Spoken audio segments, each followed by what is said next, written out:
Do you believe that death of prosperity is happening here in the United States?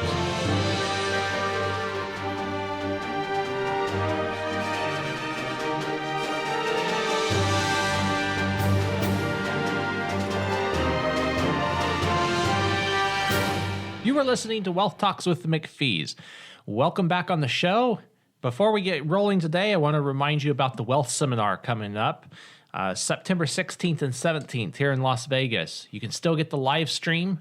You can go to the website, life-benefits.com, or you can register in person if you still have time to make some travel plans out here to Las Vegas. This is going to be a great event. You want to at least catch the live stream, and you can get that on our website, life-benefits.com. Bribery. It's an issue that has historically destroyed civilizations, relationships, people. I'm sitting here on my desk today with John, and I'm looking at a book by the late Walter E. Williams. The title of the book is Liberty versus the Tyranny of Socialism. And socialism has been around for ever since human nature, because it believes that we can create God in our own image and we can make out life just like we want it to be, and we don't have to abide by the rules of the one who created this universe. And it can sound nice and rosy too, because isn't socialism supposed to be where people share everything and you know help out the people that are in need? It's supposed to be make sure equality that everybody and equity is for everybody. Be fair, be just. So why would anyone be against a system that promises things like that? Well, nobody in their right mind would, but the problem is that there is nobody that's fair. There's nobody that can make everything equal. Because human nature is self-centered. And when we decide that we're going to set the rules, then there is some self-centered tyrant that's going to rule over the rest and tell everybody else what is fair and what isn't. This is why the American Revolution was fought. There was a tyrant in England that said, I'm going to decide what's good for you colonies over there across the ocean, and I'm going to tell you what you've got to do, when you've got to do it, and how quickly you've got to do it. And the American people said, no, God made us with equal rights. We don't have to abide by a tyrant. We believe that we have these inalienable rights endowed upon us by our Creator, and we're going to not tolerate this anymore. Now, this was years and years after they had been suffering and trying to work out some cooperative deal with the king. Yeah, so it wasn't a spirit of rebellion, on the spur of the moment. It was just that he was trotting over basic human rights. And so that's when the Declaration of Independence was signed. And, what has destroyed our country since that time is that we've allowed people to be in governance that are being bribed by people that want to have some form of tyranny over the population. Mm-hmm. And this is bribery is an issue that goes way back as well, because I think it was Solomon wrote in Proverbs 29, a wise leader establishes justice, but he who receives bribes overthrows his country. Yeah. And it's an age-old problem, and we're seeing it being much more manifest today, where we've got judges and district attorneys throughout the country that aren't holding up the laws that protect the citizens, but giving special rights to people that are criminals, that kill people, that are drug dealers, that are people that need to be held accountable by the rest of society because they're tyrannizing the rest of society. And they've been bribed by people that think, oh, we're not being fair to them. This isn't equity. This isn't justice. And so we're seeing things like, no bail bonds and things like that happening, and people being released back on the street. I read the other day that one person in New York City has been arrested over 100 times just this year in 2022. Wow. Just because he's released every time he commits a crime. One person was arrested over 3 times in one day. Wow. So if we're talking about bribes today, I think, a direct bribe is illegal a lot of times. But how does that happen in our world today where, people get paid off for doing something in politics? How does that actually happen without technically being a direct bribe? Well, money talks.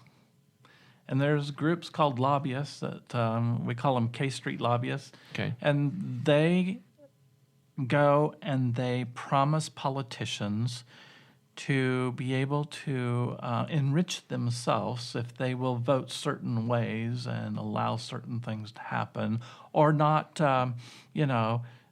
put people behind bars that need to be, or hold them accountable for the crimes they've committed.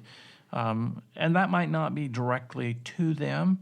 It might be a roundabout way, or it might just be money put into their coffers for their political campaigns so that they can retain office. Mm-hmm. It's there's so many different ways, but lobbyists basically are a group of people that say, please do me a favor for this. Mm-hmm. And that's a bribe, and we should be very careful about trusting people that are able to be bribed like that. One politician that just lost her race in Wyoming entered Congress worth $7 million. In just a short period of time, she's worth $44 million.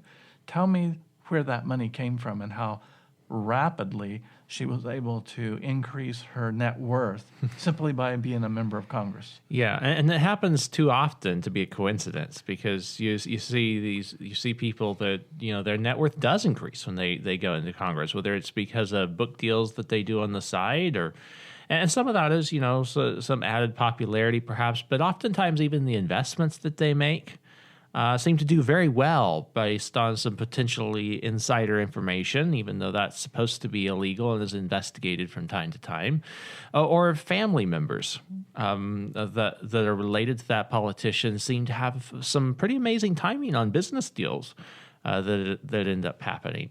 And so there's a lot of different ways to get around it, but when it comes down to it, we do need to get more people that are truth-abiding citizens, that won't depart from that won't take those bribes, no matter what form that they come. Yeah, they have to have character, and we see that character has been lost in the people that we vote to represent us, and they're more about just being an R or a D rather than for the people. Republican or Democrat? Yes. Yeah. Isaiah the prophet wrote over 3,000 years ago that calamity will come to a people who call good evil and evil good, who say darkness is light and light is darkness, who label bitter things sweet and sweet things bitter. Misfortune will happen to those who consider themselves wise and clever, who envision themselves gallant for drinking wine and valiant for drinking strong alcohol, who subvert justice for the innocent and acquit the guilty for a bribe. Wow. And that's what we're seeing across the board, not just in national politics, but even right here in our little state of Nevada. It's amazing how many of the politicians that are running for office this time around have been receiving money from a PAC that is run by a group of Saudi agents who are lobbyists, only there. basically. They're lobbyists. They're there to make sure that there are no lawsuits being able to be filed out of America against countries that sponsor terrorism. What in the world are people accepting money from a group like that to run for office to represent the people of the United States? It's a good question. That's something that we need to. Those questions are things that we need to ask, things that we need to investigate and get to the bottom of. And the reason I think some of this doesn't get called out is because it takes time for someone for a disinterested third party to look into that and to follow the money trail back. But it can be done, and that's one of the things that we can do to help hold the standard of our elected officials up to what it needs to be. They sure have. And, in the United States, we live in a world that is different from any other country that has ever been established on the face of this planet. And that is that our founders, once they said, no, George, you're not going to dictate to us in a tyrannical manner what we can and can't do that violates the inalienable rights that God gave us. Once they did that, they set up a form of government that was by the people, for the people. And we have allowed that to escape us in our country because we've not been responsible in making sure that we elect moral, non-corruptible leaders. And those people that we have elected to direct us have led us down a path of deception because they've been taking bribes from other people as special interest groups, and they have not represented the rights of we the people. It's a problem. It's a big problem. And it's, without effort from the people, holding elected officials to their promises and encouraging people of character to run for office and supporting them when they do run, then things are just going to get worse. But there is a path to a brighter future. What does that look like, given the circumstances that we find ourselves in today? Well, there still is a larger number of people in this country who have moral values, who can't be bribed, who do want to uphold the standards that our founding fathers established for a population to govern themselves. But we have to be able to express our vote. And a lot of people are concerned that there's been, fraudulent voting, and we can watch 2,000 Mules, or we can read some of the reports about what's happening with votes in different states. Even here in Nevada, there was a huge question about how valid the voting was. Mm-hmm. And yet, that just calls us to be more vigilant and more active in the process, because there are more of us than there are of them. And if we will just stand up and make sure that we search out candidates who are not corruptible, and make sure that people vote in our circle, make sure that people are registered to vote so they go and vote. If we overwhelm them, the fraud can't be as pervasive as the numbers of the people that still want America to be great are. Yeah, because there's only a very small percentage of the population that's actually registered to vote. Yes. Compared to the ones that are eligible to vote, right? And what is the number exactly? Well, Pew Research Center says that only 55% of eligible Americans are registered to vote, but it's even a fewer number that actually do vote. That actually turn out. And, so especially in a primary election, which we've already passed in most states here, it's really important that we get the candidates voted for that we can vote for in the general election. Yeah, and you actually have a louder voice or more influence, shall we say, in the primary, because fewer people tend to show up during that time. That's exactly right. And so oftentimes that's the time that the leader is going to be selected.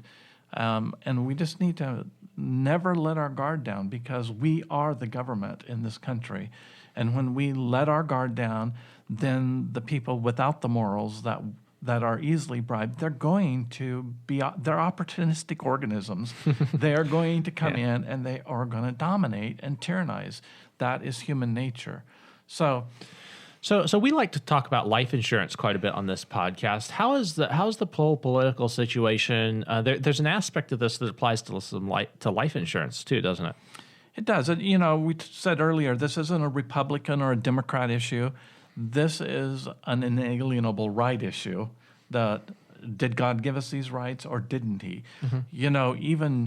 Even Jesus, when he stood before Pilate said, "Don't you know I have the power to save your life or condemn it?" And Jesus said, "No, you don't. God gave you the power, or you wouldn't have any power at all." And in our country, that power that God has given us is the people. It's not our representative leaders. We pass that power on to them because it makes, if things run smoothly, it helps things be more efficient. But, during the Obama... pure democracy becomes impractical when you have such a large population. It does. 51% rules in a democracy, and That's true. Yeah, and that means 49% are very dissatisfied. Yeah. So we live in a democratic constitutional republic where everyone gets the right to express their opinion and try to wield influence, but ultimately it is the majority that is going to take.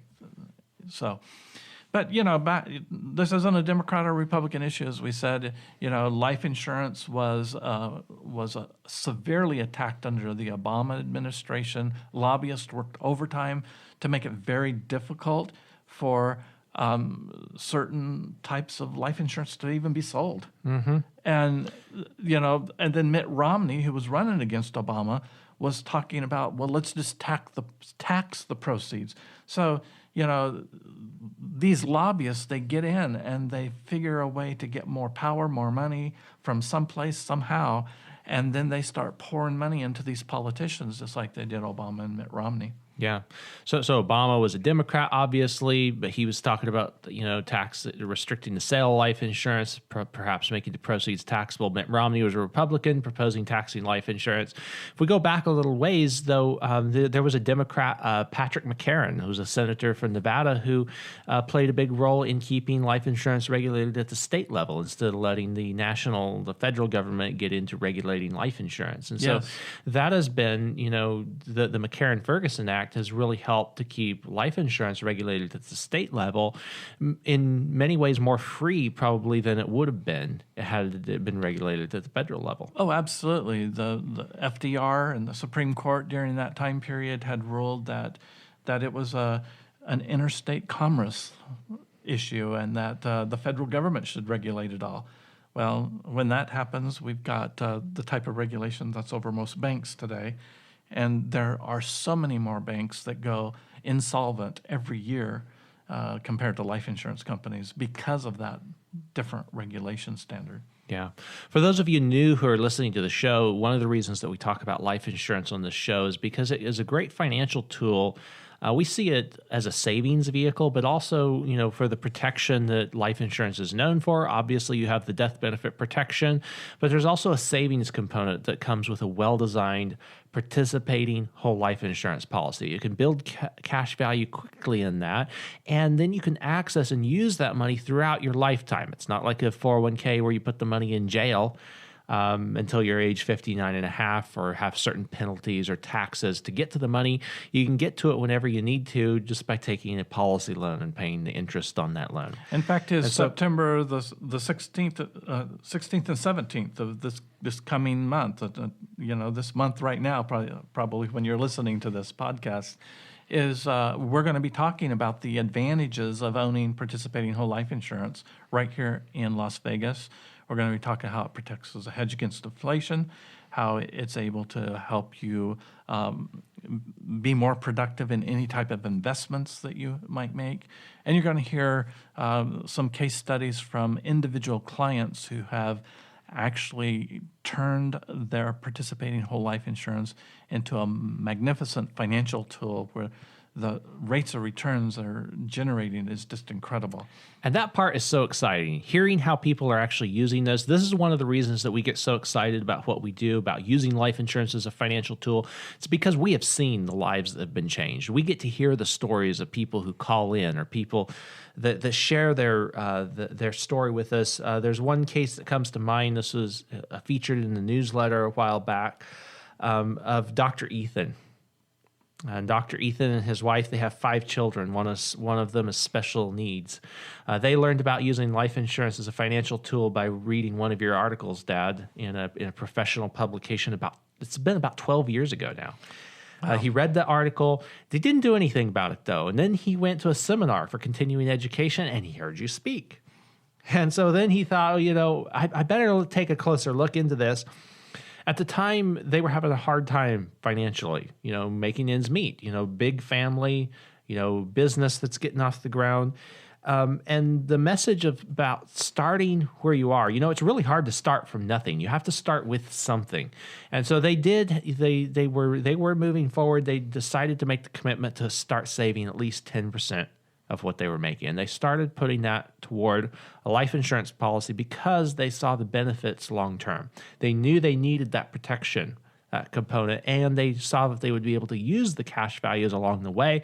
So it wasn't just going to be money that they were putting away for retirement or some date way out there in the future. They would be able to access that money and recover some of the other costs in their life. One of the first things that they did is they used a policy loan to finance their propane bill, so they could fill up their entire propane tank instead of having to pay the extra fee for the truck to come out every few weeks. 5 years